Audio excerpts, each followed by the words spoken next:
Okay, I left you off yesterday with God's enemy, the Pharaoh. So we looked at Israel enslaved in Egypt with God's people, God's grace and God's man. And then we moved on to God's enemy in chapter 5 and the Pharaoh challenging Jehovah God. Didn't believe in God. Now, I'm not saying he had any reason to. Of course, he was an Egyptian who had many gods. I don't know. I've been thinking about this idea. Why so many of the ancient empires had so many gods? And you just don't see that as much in a pretty big section of the world today. Of course, there are many big sections of the world that still do have many gods. As far as actual gods they worship. Of course, the Hindus and the Buddhists have many, many gods. And I think personally that a lot of their superstitions are also gods. That they actually worship their superstition. But you have huge sections of like Europe and America, a lot of the Americas that claim, to be Catholic, and so they worship Mary, the Queen of Heaven, or they worship God, at least in name, or then they're atheists. So there's big sections of the world that claim not to worship gods or claim not to have many gods. And I personally don't believe, I say that, but I personally don't actually believe that. I think we're just different. We just have different gods today than they used to have. Our gods today very much are wrapped up in covetousness and greed and riches and money and so on. I think especially in America, we're pretty much not a Christian nation anymore. We have a lot of people that don't even go to church at all anymore. And so their God is their greed.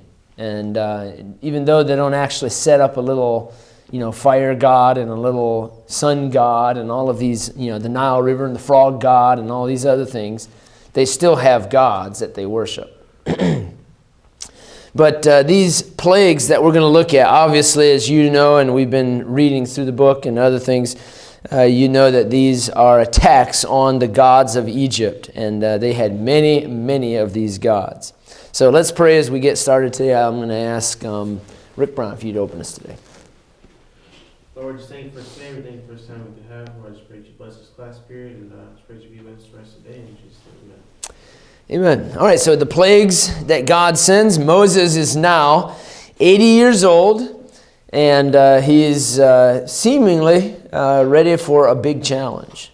I found kind of a joke a while back that said something about be ready, even at 80 years old, God may have you do something big, or like in Noah's case, at 600 years old, God may have you do something big, so always stay in shape, But Moses here works his first miracle against Pharaoh, causing a rod to become a snake here at 80 years old, and Aaron is 83. So let's talk about these 10 plagues that Moses calls down in chapter 7. So if you would go to Exodus chapter 7, and we'll reference each one of these. Exodus chapter 7, verse number 20. Here's the water turning to blood, Egyptian waters turning into blood. In Exodus chapter 7, verse number 20.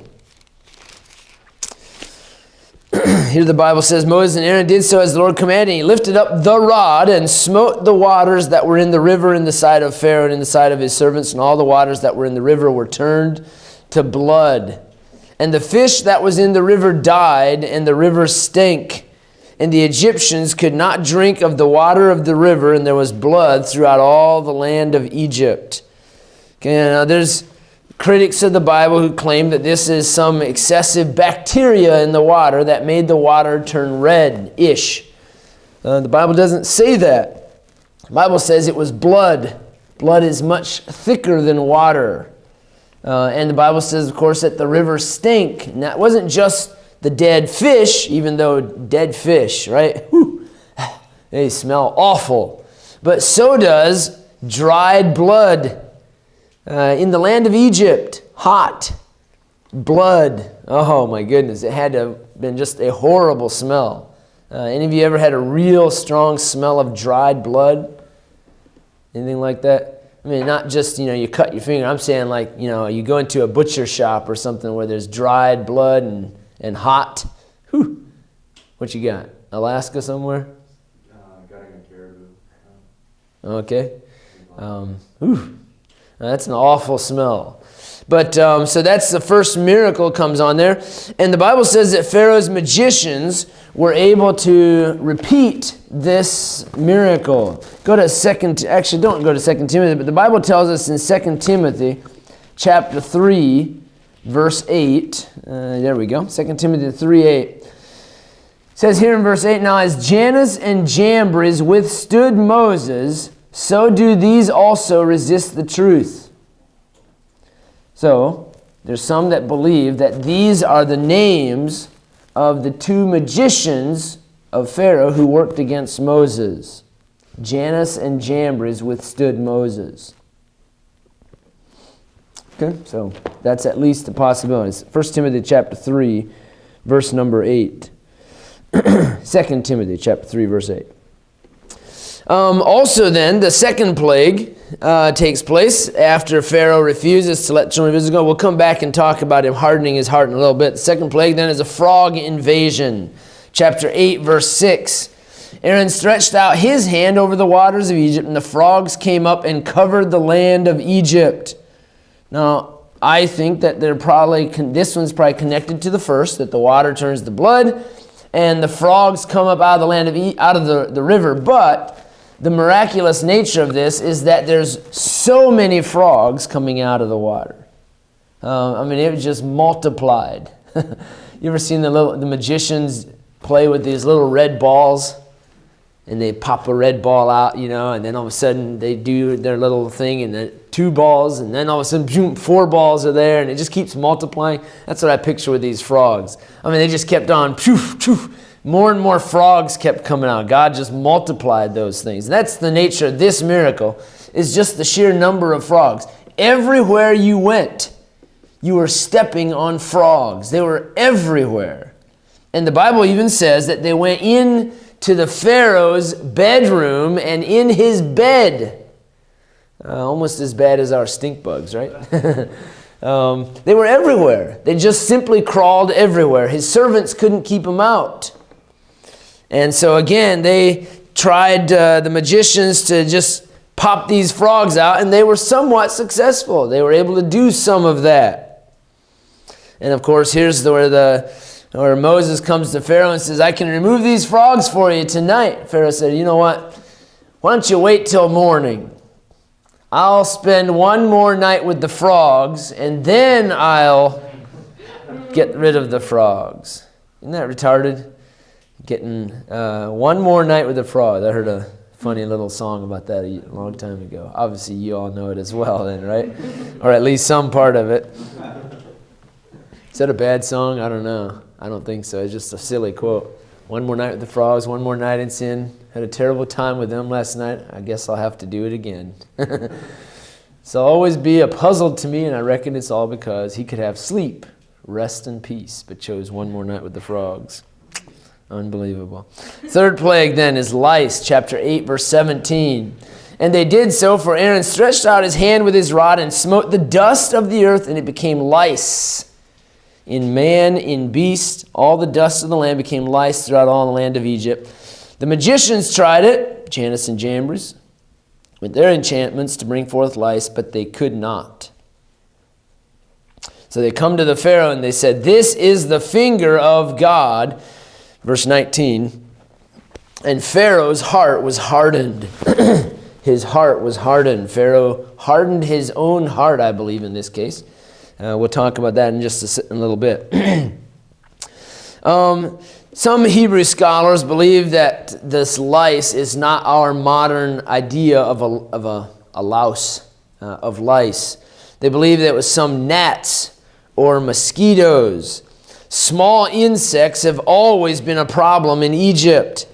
Many devices were constructed by the ancient Egyptians in an attempt to get relief from them, such as ostrich plumes on the end of a stick waved by servants. You ever seen that in old drawings and so on? They're waving. That was more than just to cool them off. It was to keep the bugs out of their faces. And floors and walls were often washed with a solution of some kind of soda, baking soda type chemical.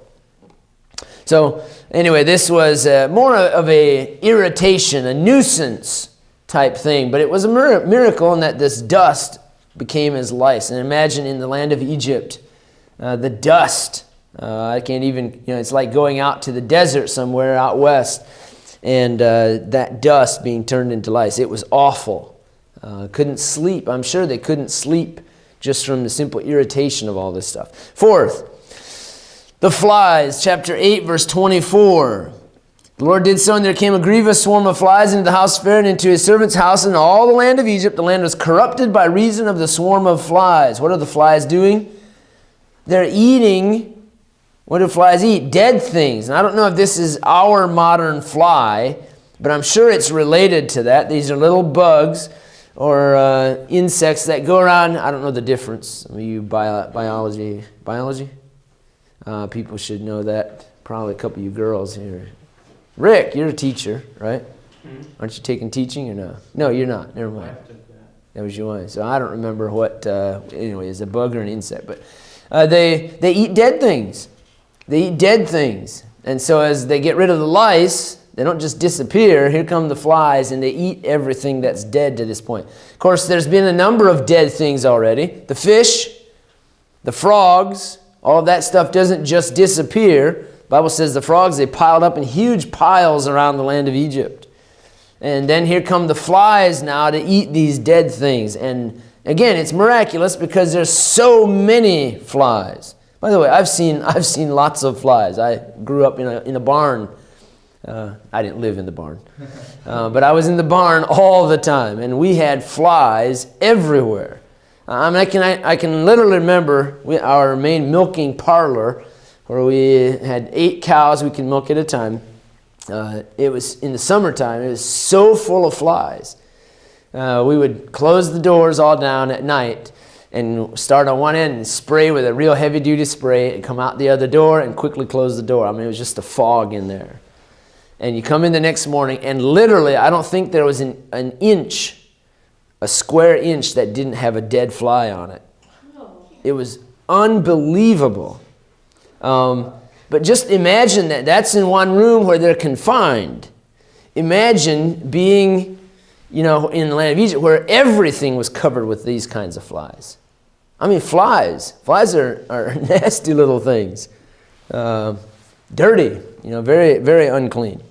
So the swarm of flies, and there's lots of different kinds of flies, okay? So we don't know if this is our little fly that we think of today. It probably could have easily been some kind of a dog fly or a hound fly or something bigger. What we would think of maybe as a horse fly. Have you ever seen a horse fly? Those things are awful. Man, we used to go swimming down the river. Boy, them things that buzz around your head, and boy, you get stung, bit by one of those, and you'll feel it. You won't remember it, that's for sure. Check out chapter 9 now, verse 3. See the 5th plague here, the disease, the murrain of cattle. Behold, the hand of the Lord is upon thy cattle, which is in the field, upon the horse, upon the ass, upon the camels, upon the ox, upon the sheep. There shall be a very grievous murrain. Lord shall sever between the cattle of Israel and the cattle of Egypt. Oh, here's an interesting part here. It's the first time that God distinguished between Israel and Egypt. They didn't experience the plague like they did in Egypt. Okay, so this is the disease of cattle, a murrain. Some kind of a disease, and I've seen these kinds of things. You get a whole lot of cattle together, and you'll have some disease start in it, and it's contagious, and it can spread really quick. This happens with any animals. Sheep, they can get this kind of thing. And so this is pretty natural, other than the fact that it didn't spread into Goshen, and I'm sure it was magnified in the land of Egypt, where it was a real epidemic. This affected their oxen. Their cattle would have been mostly their oxen. Egyptians depended upon oxen for heavy labor in agriculture. Camels and asses and horses were used for transportation, but oxen were used for a number of things. The cows would have been for milk. The bull was one of the most sacred objects in the worship services of the land.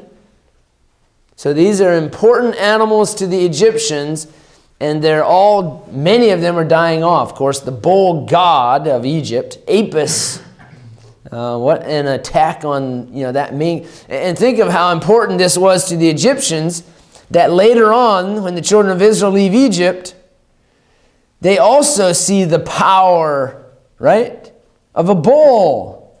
They make a golden calf, a bull calf. By the way, don't think of that bull calf was just this huge object. It was a small object. It might have been a couple feet long, but it was made of pure gold. I mean, and it represented, of course, a bull god from Egypt. In my mind, there's no doubt that they were just copying what they had seen the Egyptians do, and they saw it as powerful. Chapter 9, verse 10 then. Blains and boils. Chapter 9, verse 10. He said, and he said, be it according to thy word, that thou mayest know that there is none like unto the Lord. I'm sorry. I'm reading 8:10. Wow, no wonder. Chapter 9, verse 10. They took ashes of the furnace and stood before Pharaoh, and was sprinkled up toward heaven. And it became a boil, breaking forth with blains upon man and upon beast. Okay, so the boil. Hebrew scholars, again, the Hebrew language, I think, indicates that these were open, leprous, pus-filled sores. Awful, awful things. I've had a few sores, nothing like this. They hurt. They can be very tender, and I can just imagine having a huge sore like this. Very, very painful. Chapter 9, then, verse 24. By the way, up to this point, it's been nuisances, things that irritated. Now it's getting a little more painful. And now in chapter 9, verse 24, we see one of the first destructive plagues, actually destructive. Verse 23, Moses stretched forth his rod toward heaven. The Lord sent thunder and hail, and the fire ran along upon the ground. And the Lord rained hail upon the land of Egypt. So there was hail and fire mingled with the hail, very grievous, such as there was none like it in all the land of Egypt since it became a nation. The hail smote throughout all the land of Egypt, all that was in the field, both man and beast. The hail smote every herb of the field and brake every tree of the field. Only in the land of Goshen, where the children of Israel were, was there no hail. But hail always comes with a storm, right? If you've ever noticed, it always comes when there's a drastic cooling down, a quick cooling down. It's hot. I've often seen this on a real hot, humid summer day. And then all of a sudden, there's this big, cool draft coming in the evening time or something. And hail comes along with that. So it's no surprise that the hail and the thunder and lightning came together. And so, but it was very destructive. And again, you say, well, that's just natural. Well, it was magnified. It was really big. It was bigger than anything they had ever seen before. So the Egyptians knew there's something different about this time. And see, that's always the point, that the Egyptians knew that this was beyond their control. Their gods couldn't stop it. Chapter 10, verse 13 then, the invasion of the locusts. A locust is capable of eating its own weight every day. Now, I know that that's not much. It's an ounce or 2 ounces, or maybe 5 ounces, But they're capable of eating their own weight every day. Please don't try that. Especially some of you. Right, Rick?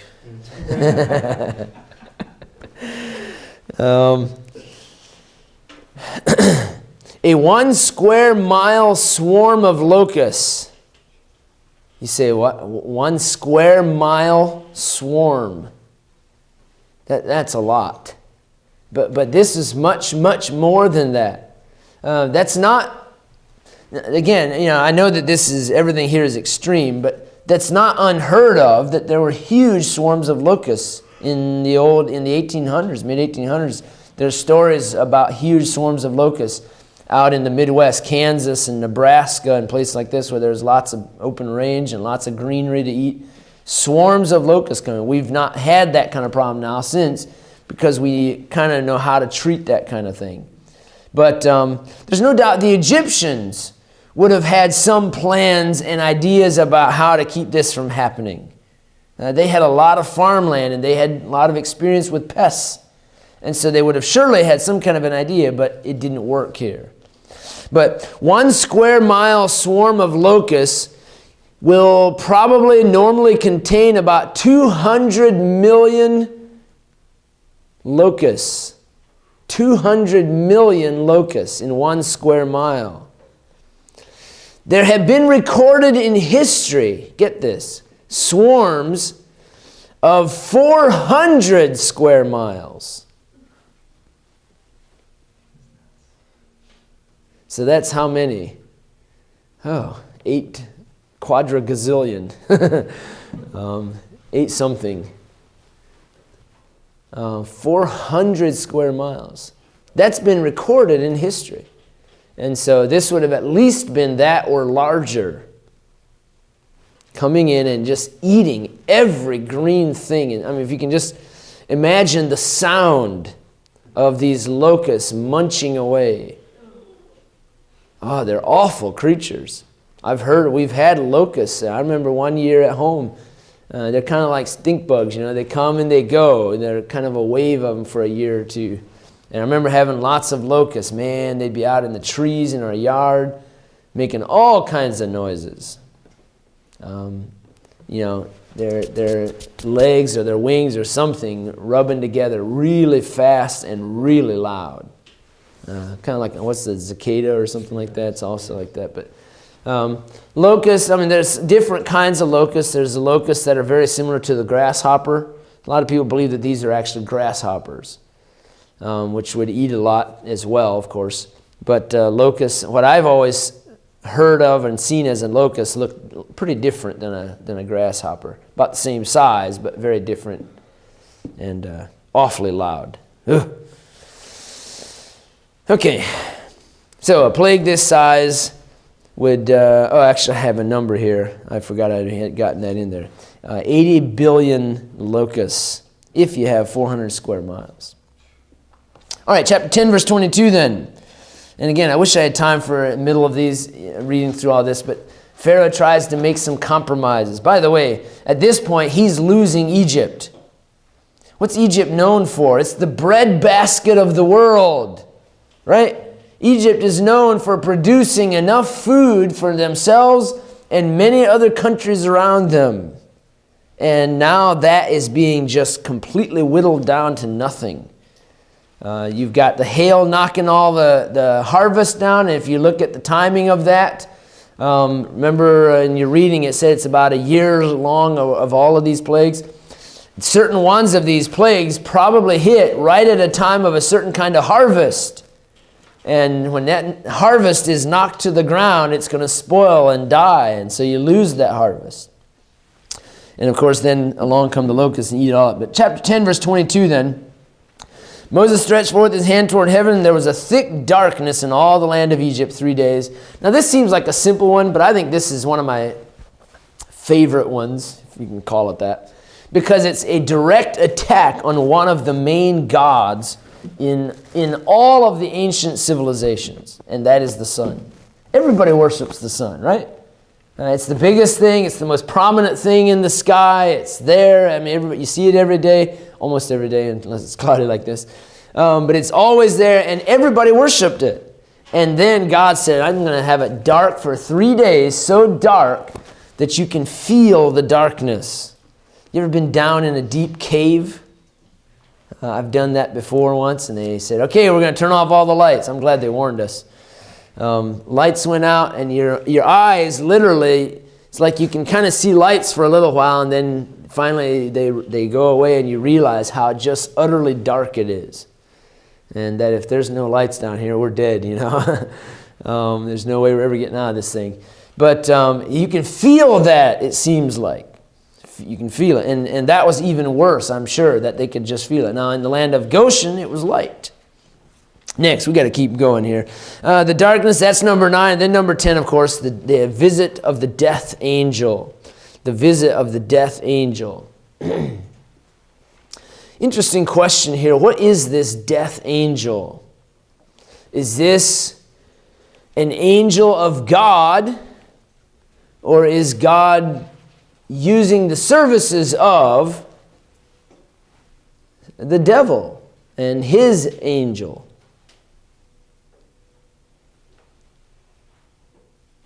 What do you think? Any thoughts on that?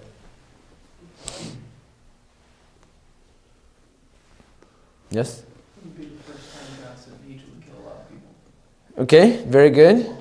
It's a good It observation. would be the first, but Might be the first, but it's not the only time. right. Sodom and Gomorrah, but Sennacherib, I think of that one. Yep.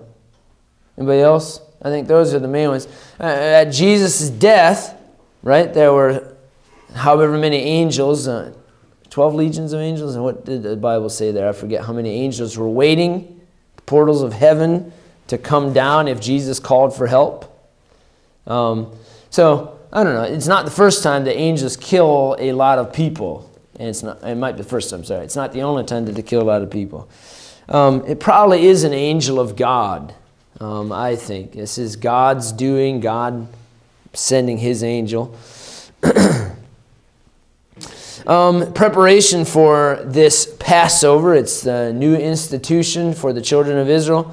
By the way, there's several new institutions that take place around this time period. Many years before this, before the law was given, before the Passover, there was the institution of circumcision. That was an institution given to Abraham as an identification for his family line, I think forever, if not forever, at least up through the days of the end of the law and so on. But so that was for Abraham. And then here is given the Passover, another ceremonial thing for the children of Israel. And it's given right before the law is given. So the Passover is kind of instituted with the law. And then, of course, at Sinai, the law is given. Children of Israel live under that for about 1,500 years. Anyway, so these are several major institutions taking place with the children of Israel. In preparation for this death angel, of course, there are several things they were to do. What we always think of is putting the blood on the doorpost. Let me mention some other things that were also a part of the preparation for this visit of the death angel. They had to have an unblemished, 1-year-old male lamb. God's very specific. He wanted a 1-year-old, unblemished, male lamb. It was to be selected by the 10th of April. Now, that's our April. 10th of the month, Nisan.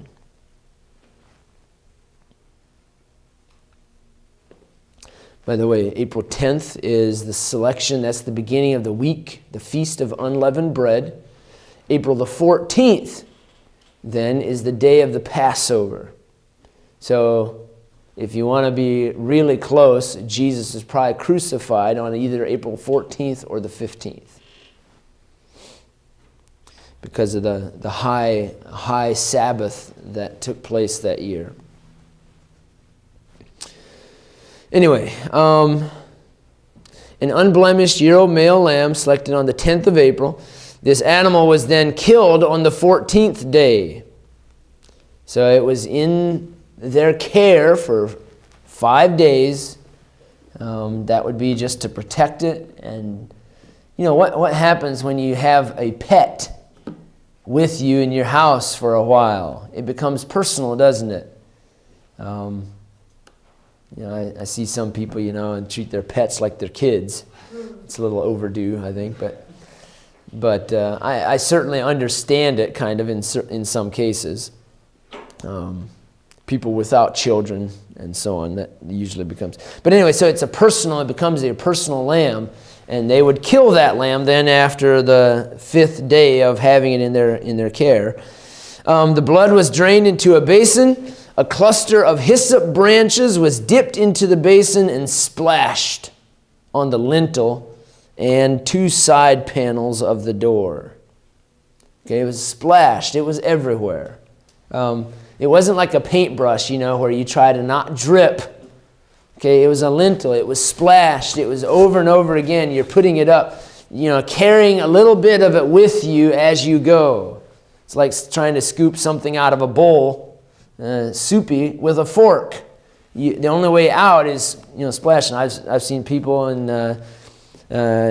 wherever it was, Japan, I think it was, at the airport. They were eating with chopsticks, eating noodles. I don't know, with all the water and everything. How do you do that? So they just hold it right up close and just short, quick bursts, scooping it in real fast. And that's kind of the idea, that it was slopped up there. It wasn't neatly just, pasted up there and marked. It was brought up again and again, slopped up on the door. So there was blood everywhere. I think that's the point. It was on the sides and the top, but it was also scattered and splattered everywhere on the ground around it. Okay, then the flesh of the lamb was roasted and eaten on the night of the 14th, along with 2 things. Bitter herbs. Anybody ever ate bitter herbs? I was at a Passover Seder once, many years ago. And they had a few extra things. Jews have added a couple things to this, like a hard-boiled egg. The picture is of stuff that would last, stuff that you could take into the wilderness with you and it would last for a while. So meat, if it's salted and roasted and whatever.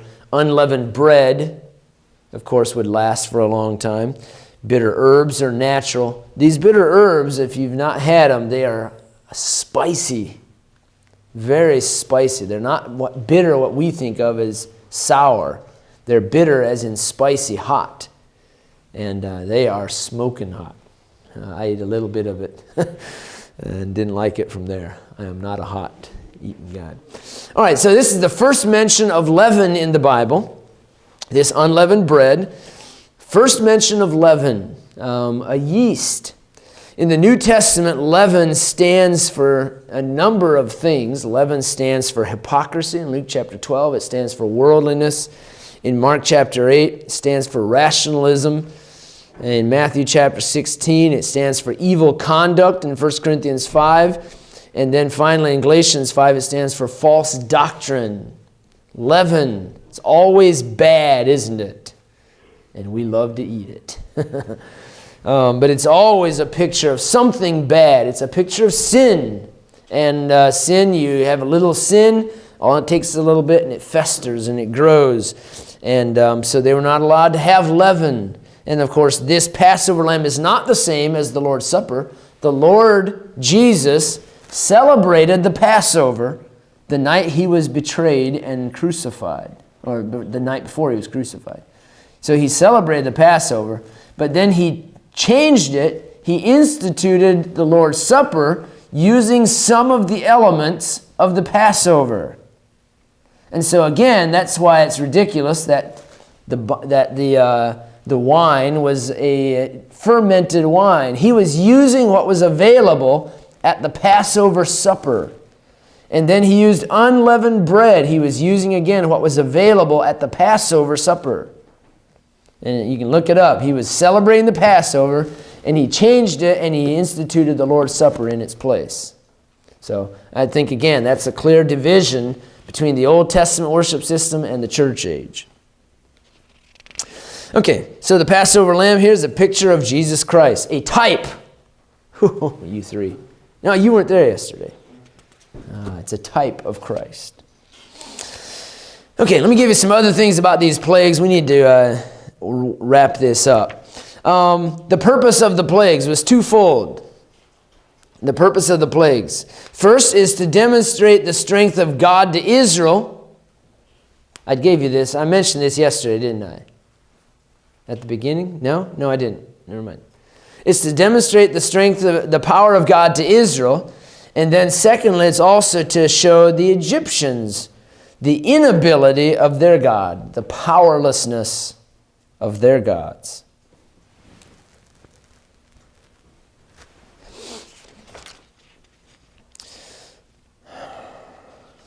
Wow, so many things. Don't have time for them all. So, you understand that? The power of God to the Israelites and the powerlessness of the Egyptian gods. All right, let me mention a couple other things about these plagues. During the course of the plagues, Pharaoh 4 times came to Moses and said, hey, look, we can change all this. We can fix this, like a good politician. He didn't really repent. He just wanted relief. He wanted reprieve from the troubles and the plagues. And so he comes with a compromise. Not a solution, but some compromise. If you come my way a little bit, I'll come your way, and we can cover this up and act like it never happened. Well, God wasn't interested in that, neither was Moses. 4 compromises. First, he asks, can you just stay here in Egypt and sacrifice? Chapter 8, verse 25. Just do your thing right here in Egypt. Stay here. The second compromise he offered then was to leave, but don't go far. Just stay close. Hey, look, if you have to leave, don't go 3 days' journey. Just go 1 day's journey. The third compromise was then similar to these, but he asked if they could leave, but leave your women and your children here. Why don't just the men go out into the wilderness to worship your God? You want to go worship your God? Go ahead. Just leave your women and kids behind. It's no big deal. Obviously, that wasn't the plan. The plan was to go out and then from there, head on out. Keep on going. And then the fourth compromise was that they could leave, but keep their flocks and herds, their possessions. Keep your possessions here in Egypt. Just take all the people out. Okay, and then one more thing concerning these plagues. There's this issue of the hardening of Pharaoh's heart. The hardening of Pharaoh's heart. Pharaoh's heart is hardened through this story. His heart is hardened 11 times. There's 11 mentions to this fact that his heart was hardened. On at least 7 occasions, the Bible says that God hardened his heart. God hardened his heart. Now, the book of Romans, chapter 10, chapter 11, actually it's in chapter 9 where this is found, but the whole passage is about this idea. In chapter 9, the subject is the sovereignty of God. And this is a great hold-up among, in a Reformed theology and so on. The sovereignty of God. God raised up Pharaoh. It almost literally says he raised him up to destroy him and make an example out of him. So the thinking is that God raised up Pharaoh to destroy him. So God raised up Pharaoh to send him to hell.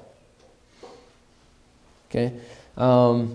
Now, the Bible also counters that by Titus chapter 2, where it says, the grace of God that bringeth salvation hath appeared to all men.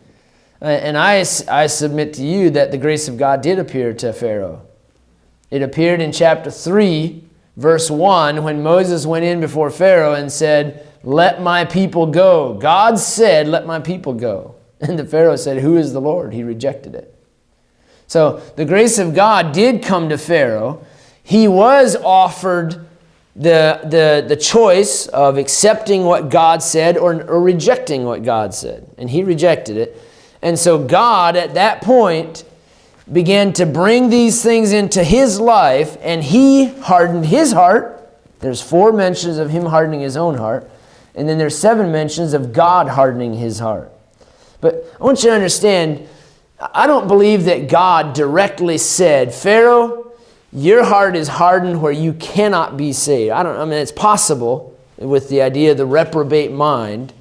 But let me give you an example. I think when God works, It's kind of like if you've got a frozen riverbank and you have right next to the river, you have a clay beach coming out of the river. Okay, so you got a frozen riverbank and a clay beach. What's going to happen when the sun comes out and hits on both of those things? The ice is going to melt and the clay gets harder as the sun hits it. So it's the same God working in the same way, but one person's heart is hardened from that outside influence, from God's pressure being put on them, and the other side is being softened. The hardening and the softening of the heart from the same pressure that God puts on somebody.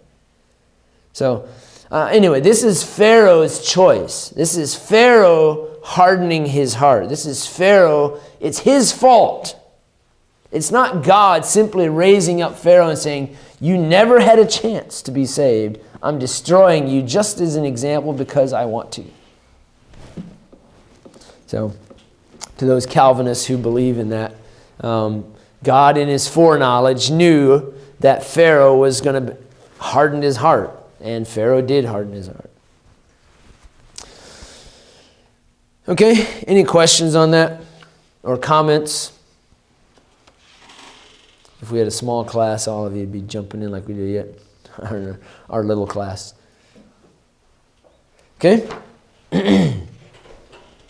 All right after this, midnight, April 14th, the death angel passes over Egypt, takes all the firstborn sons from all the unprotected homes, including the house of Pharaoh himself. Now, this is the final attack, and it wasn't just the sadness of it all, which certainly was part of it, a huge part of it. But also, the Pharaoh loses the next in line to be the next king of Egypt.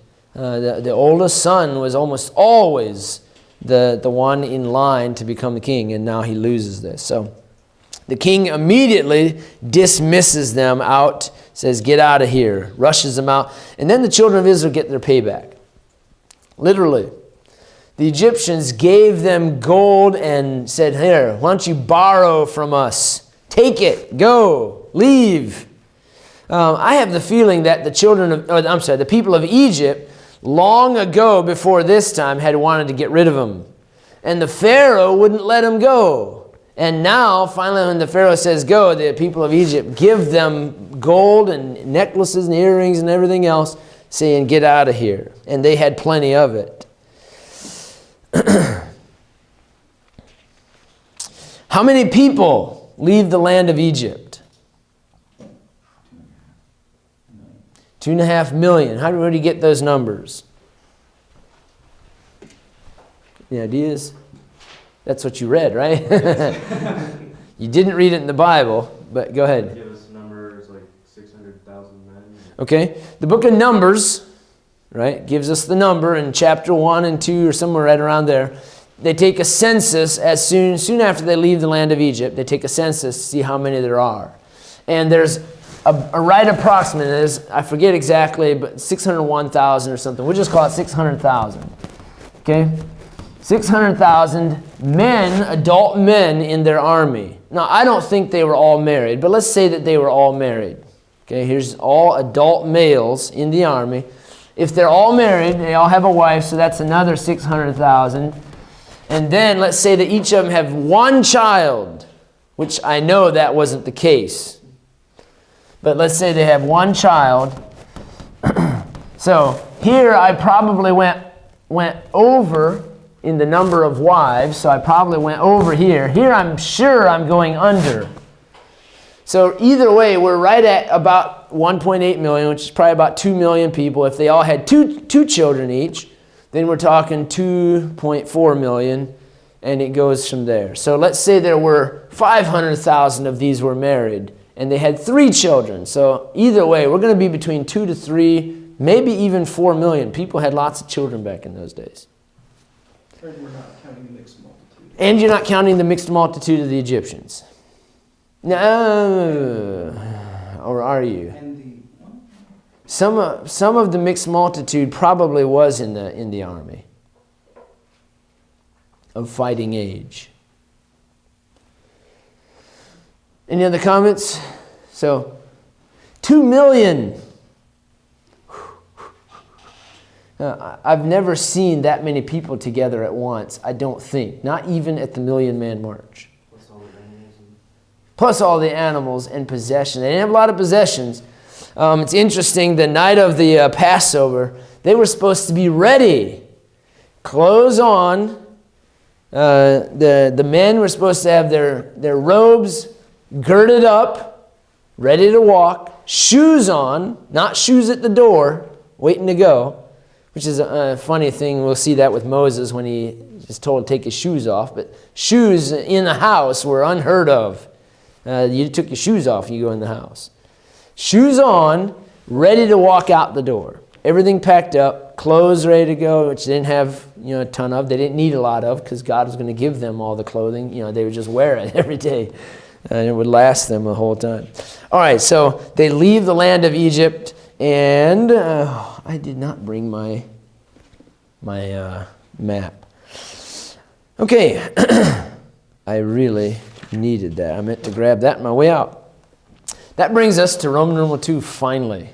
Israel en route to Sinai. So we saw Israel enslaved in Egypt. Now we're going to see Israel en route to Mount Sinai. Exodus chapter 12 through chapter 18.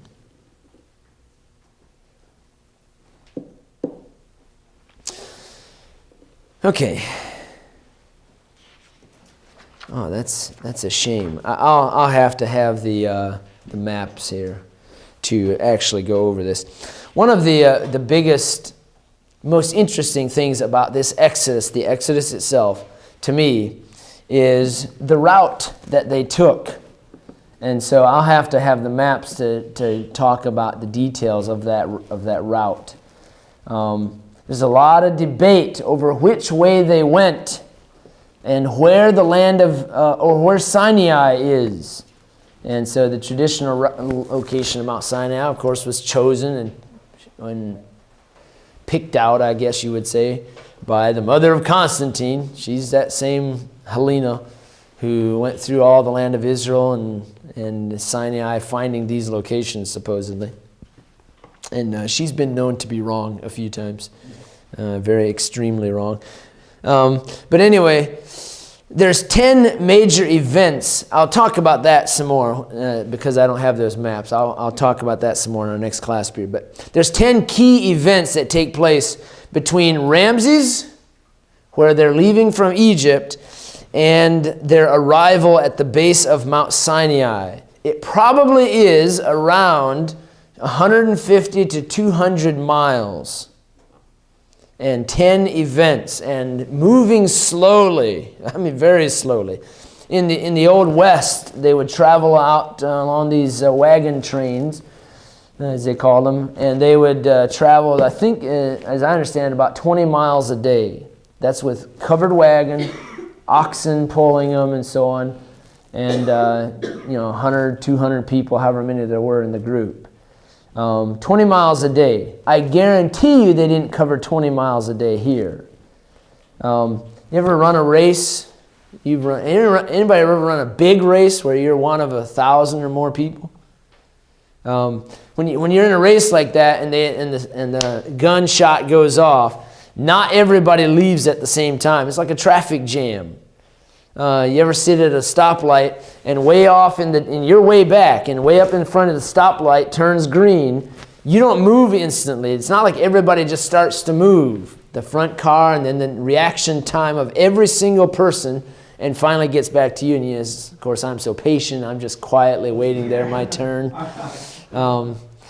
Anyway, so, and it would have been very similar to this every single day. Time to move, and in the front, the cloud and the pillar of cloud, not the pillar of cloud, but the cloud takes off and starts to move, and the front people start to move. And not everybody could move right away. I've tried to think up through this. I don't think they covered more than 5 to 10 miles a day. And many days, as we find in the story, many days they didn't move at all. They camped. and cleaned, or they camped and, prepared for, whatever. They just existed, But they would have moved very slowly across this wilderness. So let's start into these events. First of all, is the appearance of God's glory.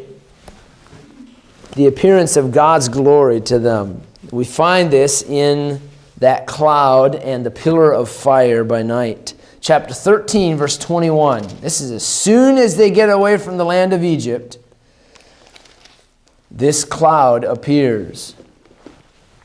Verse 21, and the Lord went before them by day in a pillar of a cloud to lead them the way. What is the purpose of a cloud? Why did God come to them in the form of a cloud?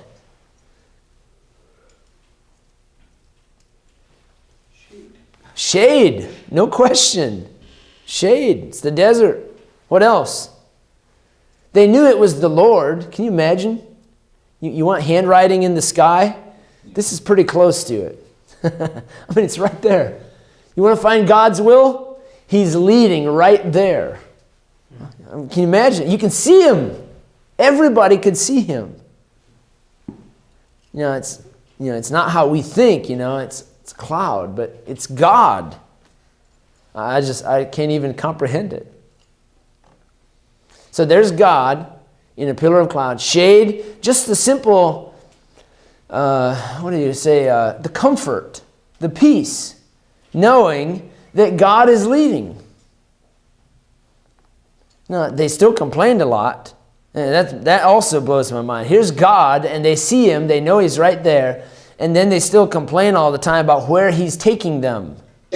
Now, they obviously don't know God very well, or they would trust him. But, so this cloud, and then also in verse 21, and by night in a pillar of fire to give them light to go by day and night. He took not away the pillar of the cloud by day, nor the pillar of fire by night from before the people.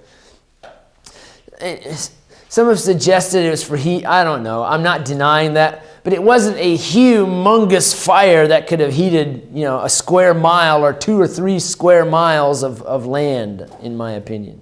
It was probably just a small pillar of fire that showed them constantly that he was there.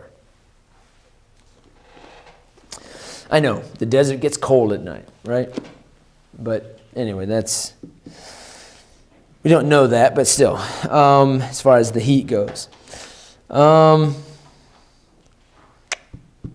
right, so that's the first event, the appearance of God's Shekinah glory.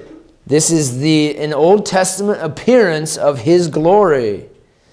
There would be many Old Testament appearances of God, not just Jesus Christ or the angel, but actually the appearance of God's glory many, many times to the children of Israel. In some form. What would that form be? Usually in some form of fire. So you got the fire here in the pillar of cloud. You got the fire on top of Mount Sinai. That would be an Old Testament appearance of God's glory. On the Ark of the Covenant at the mercy seat, there was a flame of fire on that. And numerous other cases. In the temple, in the Holy of Holies, 2 Chronicles chapter 5, this is after Solomon prays, and the glory of God came down upon that, and it was shining bright and so on. Everybody could see it. That was another Old Testament appearance of that great glory. And it continues through the New Testament as well. On the Mount of Transfiguration, real bright, their faces glowing at its brightness, and numerous other times as well. So the Old Testament appearances of the glory of God. So that's the first event. Secondly, the chase by Pharaoh, who had regretted his action of letting them go. So the chase by Pharaoh, chapter 14 now.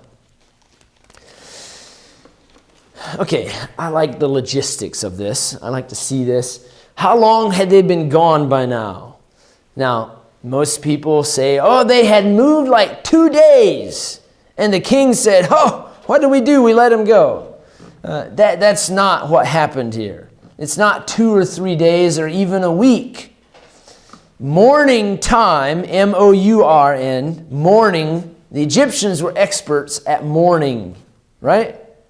I mean, they did that. If you study Egyptian history, you'll see that they perfected the art of mourning. Okay? Which is odd to us, but I mean, they put a huge emphasis on the preparation of a dead person for the afterlife. That's what it was about. Mourning time there's different times given, but it was at least a month to 40 days of mourning. And if you look at this as the children of Israel travel along, it could easily be counted as such that they had been gone for over a month. By the time Pharaoh said, "What did we do? We should never have let them go." As a kid, I've always thought it was 2 days or 3 days. They had just left, and the king said, "Oh, no, last week I made the wrong decision." No, they'd been gone for a while. The Egyptians had mourned their dead.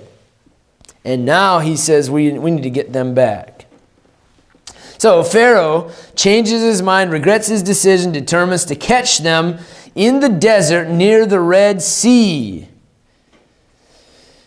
Okay, so he's going to catch them there at the Dead Sea. And this is where I'll have to have the maps to at least have some options of where that was. And that he had to go across the wilderness to the Red Sea, not the Dead Sea, to the Red Sea, and try to trap them in the mountains, locked in with the mountains and the Red Sea in front of them before they escape the land of Egypt. Okay? Because once they get out of the land of Egypt, he doesn't have jurisdiction over them anymore, if you will. And that doesn't mean he's not going to pursue them, but I'm just saying. So he's going to try to catch them before they get out of the land of Egypt. All right, so we're going to stop right there, and we'll pick up on Monday with this Exodus route.